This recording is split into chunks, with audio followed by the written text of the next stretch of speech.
Hey Trish. Hey Naked Army. Um, I guess the simple way to answer your question is cheating ever okay? Is like you have to cheat on your spouse, or I'm going to destroy the world. And it's like a super villain, like the movie plot line. It's been interesting thinking about this topic and thinking about open relationships and thinking about polyamory. Wanting to get back into the dating scene and signing up on a couple websites to help me out with that down here because Key West is Key West. There's a lot of people that have just flat out put in their profile, I believe in open relationships. I'm polyamorous. If that's something you're into, great. If not, you might just want to move along because I'm not going to change. And the honesty in that statement is powerful to make because that isn't considered the norm. That isn't one person finding one person and then staying with them for life, like penguins do. It's not the mate once with a person or be with one person for the rest of your life and you're done. But the way that you said it was interesting, and I agree with you, Trisha, specifically, that if you have to hide something, or if you're not telling somebody something, or you have to keep it a secret, then it's wrong. Just flat out, it's wrong because when you're keeping something from somebody, it's typically because you know that there is going to be a negative repercussion, like a punishment or whatever, and you're avoiding the punishment, and the only reason you'd be punished for something is because you did something wrong.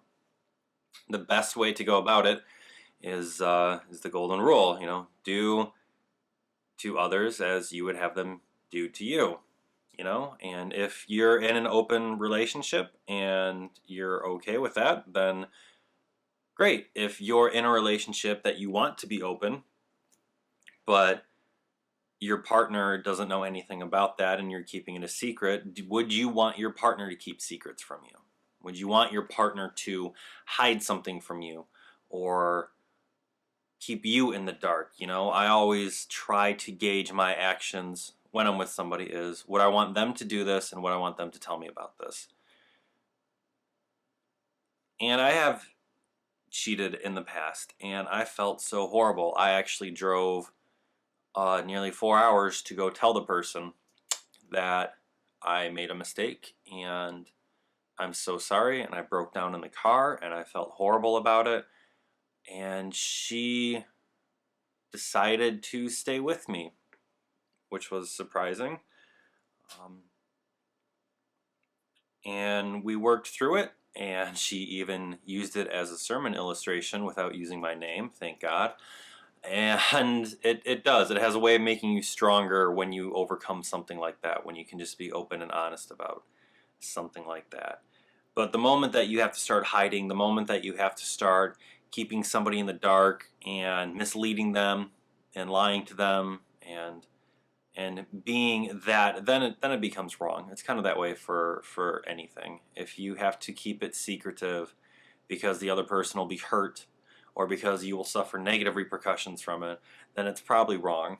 And you either need to change the situation or you need to get out of the situation completely. So,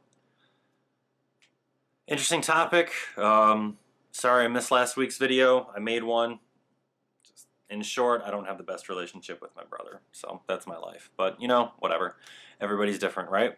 So, it's cool that you're in Florida. I remember reading it in your Twitch chat, and I'm like, oh, she's in Florida. I wonder if she'll do a meet and greet. And then I'm like, oh, I'm in Key West. If she's not going to Miami, then there's probably no way I'm going to be able to make a meet and greet. So, living in the middle of nowhere. I guess I'll just see you at VidCon instead. So I hope everybody has a good week, and don't forget to check out her original video linked below, because this was a very interesting topic, especially with how it was phrased. I can actually appreciate that question being asked. So yeah, have a good week.